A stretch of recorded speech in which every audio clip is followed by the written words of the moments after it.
Saat mata indah sang Dewi Penguasa terbuka, ia melihat ada sebuah cahaya yang melindungi tubuhnya dan menahan serangan dari Raja Iblis.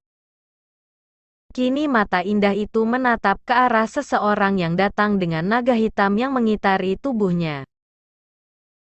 Seseorang yang begitu tampan dan gagah itulah yang melindungi Dewi Penguasa dari serangan Raja Iblis dan juga menarik semua perhatian orang yang ada di sana. Kaisar Huanzi, lirih Dewi Penguasa. Seperti dugaanku, dialah Dewa Kegelapan, gumam Dewi Penguasa. Ya, seperti yang diduga Dewi Penguasa selama ini, yaitu Kaisar Huanzi lah Dewa Kegelapan yang memiliki takdir terlahir kembali sama dengan dirinya.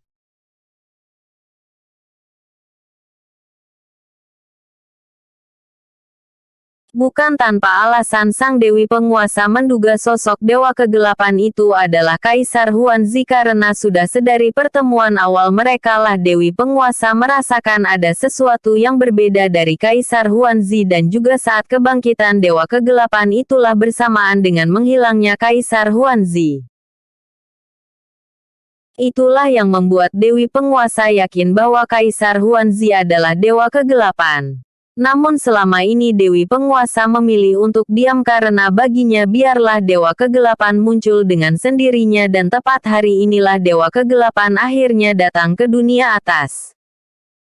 Kini Dewa Kegelapan sudah berdiri di hadapan Dewi Penguasa.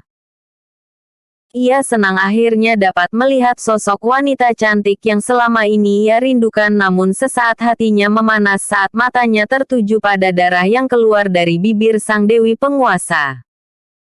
"Apa Anda baik-baik saja, Yang Mulia?" tanya Dewa Kegelapan dengan lembut. Singkat Dewi Penguasa sembari menghilangkan shield yang melindungi para penghuni dunia atas dan juga menghapus sisa darah di bibirnya. Dewa Kegelapan yang mendengar jawaban dari Dewi Penguasa pun tersenyum tipis. Baginya sifat Dewi Penguasa sama sekali tidak berbeda saat menjadi Mei Lin di dunia bawah, sedangkan Dewi Penguasa menatap jengah melihat senyum Dewa Kegelapan yang sama saja seperti kelakuan Kaisar Huanzi yang menyebalkan baginya namun mampu membuat hatinya berdebar. Namun senyum Dewa Kegelapan menghilang saat mendengar suara Raja Iblis yang langsung membakar hatinya karena mengingat darah di bibir indah Dewi Penguasa. "Mengapa kau selalu mengganggu kesenanganku, Dewa Kegelapan?" ucap Raja Iblis. "Aku heran kenapa kalian berdua harus ditakdirkan untuk terlahir kembali. Ini benar-benar tidak adil," lanjut Raja Iblis kesal. "Kami ditakdirkan terlahir kembali untuk memenuhi takdir kematianmu, Raja Iblis," jawab Dewi Penguasa yang kini telah berdiri di samping Dewa Kegelapan. Tidak perlu menyombongkan diri, Dewi Penguasa. Jika bukan karena Dewa Kegelapan yang ikut campur dan melindungimu tadi, sudah dipastikan kau telah menjumpai ajalmu," ejek Raja Iblis kepada Dewi Penguasa. "Kau yang terlalu percaya diri, Raja Iblis, dan sepertinya kau belum mengetahui bahwa sekuat apapun kau menyerangku, kau tidak akan bisa membunuhku karena aku ditakdirkan terlahir abadi," ucap Dewi Penguasa santai namun dengan penekanan di akhir kalimatnya. Raja Iblis yang mendengar penjelasan Dewi Penguasa sangat terkejut, bahkan ia tak bisa mempercayai itu. Namun tidak dengan para dewa-dewi dan penghuni dunia atas yang sudah mengetahui bahwa sang Dewi Penguasa memang sudah ditakdirkan terlahir abadi. "Tidak mungkin kau pembohong. Kau tidak mungkin abadi," elak Raja Iblis yang tidak ingin mempercayai apa yang dikatakan Dewi Penguasa. "Maka cobalah sekuat tenagamu untuk membunuhku," tantang Dewi Penguasa. Tanpa berpikir panjang Raja Iblis langsung mengerahkan sisa prajuritnya untuk menyerang lagi dan begitupun Raja Iblis yang langsung berusaha menyerang Dewi Penguasa namun dihadang oleh Dewa Kegelapan. "Menyingkirlah kau, Dewa Kegelapan," ucap Raja Iblis. "Sekarang giliranku yang bermain denganmu, Raja Iblis," jawab Dewa Kegelapan santai. "Maka kau akan menyesalinya. Kesal Raja Iblis sembari mengayunkan pedangnya ke arah Dewa Kegelapan.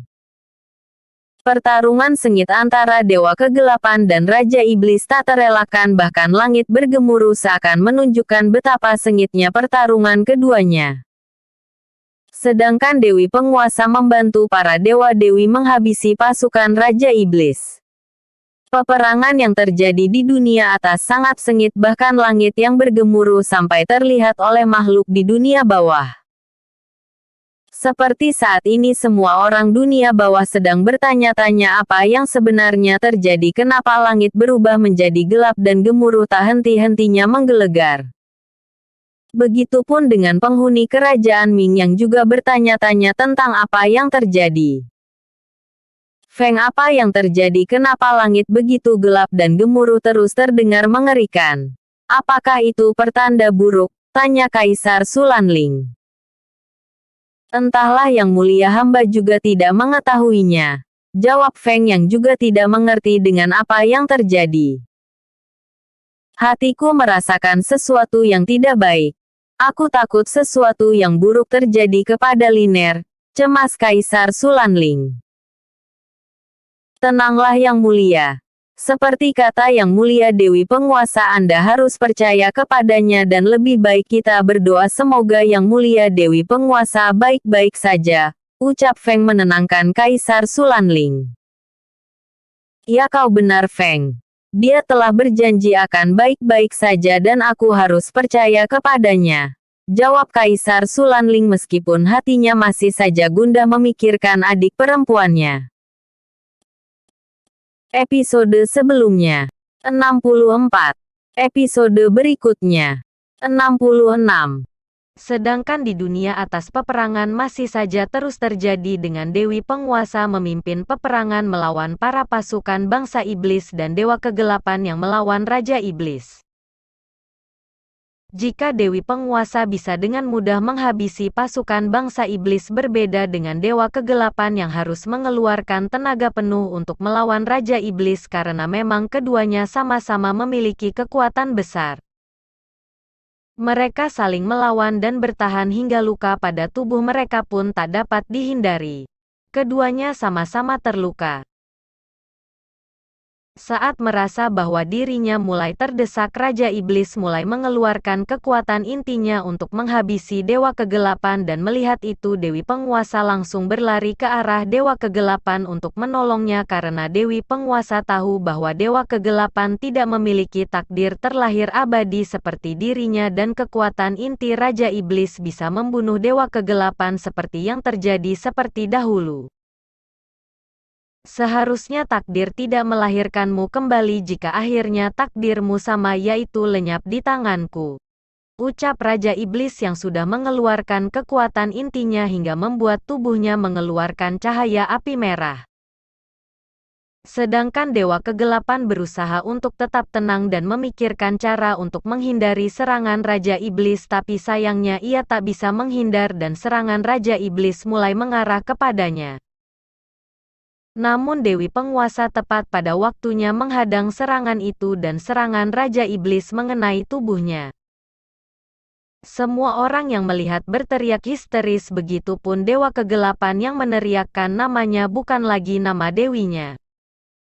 Linear, teriak Dewa Kegelapan. Setelah cahaya merah itu menghilang, ternyata Dewi Penguasa masih berdiri tegak menatap tajam ke arah Raja Iblis, dan itu sukses membuat semua orang tercengang sesaat. Mereka lupa jika Dewi Penguasa terlahir abadi. Aku sudah muak dengan permainanmu dan kini saatnya kau menjemput ajalmu, ucap Dewi Penguasa dengan lantang. Tiba-tiba tubuh sang Dewi Penguasa dipenuhi cahaya. Baju zirah juga sayapnya pun menghilang dan kini berganti dengan gaun yang cantik, juga ada seekor phoenix yang terbentuk dari api suci di tangannya. Musnahlah kau selamanya, teriak Dewi Penguasa sembari menyerang Raja Iblis dengan phoenix api surgawinya. Belum sempat Raja Iblis menjawab, phoenix itu langsung menghujam ke arah tubuhnya dan tepat mengenai jantungnya. Seketika Raja Iblis melebur menjadi abu diikuti semua pasukannya yang juga lenyap menjadi abu. Semua orang yang melihat itu pun bersorak-sorai menyambut kemenangan melawan Raja Iblis. Mereka meneriakkan nama Dewi Penguasa. Hidup yang mulia Dewi Penguasa, teriak mereka semua dengan gembira, begitupun dengan Dewa Kegelapan yang menatap wajah Dewi Penguasa dengan lembut dan senyuman hangat. Melihat itu Dewi Penguasa tersenyum dan menganggukkan kepalanya, namun tak lama cahaya di tubuh sang Dewi Penguasa meredup dan terlihatlah wajah pucat juga warna merah di pakaiannya yang putih dan bisa dipastikan itu adalah darah yang membasahi pakaiannya membuat semua orang tercengang. Tak lama senyum di wajah cantik itu menghilang dan tubuh Dewi Penguasa tersungkur ke tanah. Linear, lagi-lagi Dewa Kegelapan meneriakkan namanya dan berlari ke arah Dewi Penguasa. Liner, sadarlah. Kumohon sadarlah. Ucap Dewa Kegelapan yang kini telah mengangkat kepala Dewi Penguasa dan menaruhnya di pahanya. Dewi Penguasa yang mendengar suara Dewa Kegelapan pun berusaha membuka matanya. Aku tak apa. Jangan khawatirkan aku dan kumohon jagalah dunia atas maupun dunia bawah sementara waktu. Aku akan beristirahat sebentar. Ucap Dewi Penguasa dengan nada yang lemah. Apa maksudmu? Apa yang terjadi denganmu? Bukankah kau abadi? Tapi kenapa kau seperti ini? Bingung Dewa Kegelapan disertai wajah yang sendu melihat keadaan Dewi Penguasa yang terluka karena menolongnya. Abadi bukan berarti tidak bisa terluka. Jawab Dewi Penguasa lembut sembari tersenyum dan kini Dewi Penguasa kehilangan kesadarannya. Melihat Dewi Penguasa yang sudah tak sadarkan diri, Dewa Kegelapan langsung menggendong tubuh Dewi Penguasa dan membawanya pergi. Episode sebelumnya 65. Episode berikutnya 67.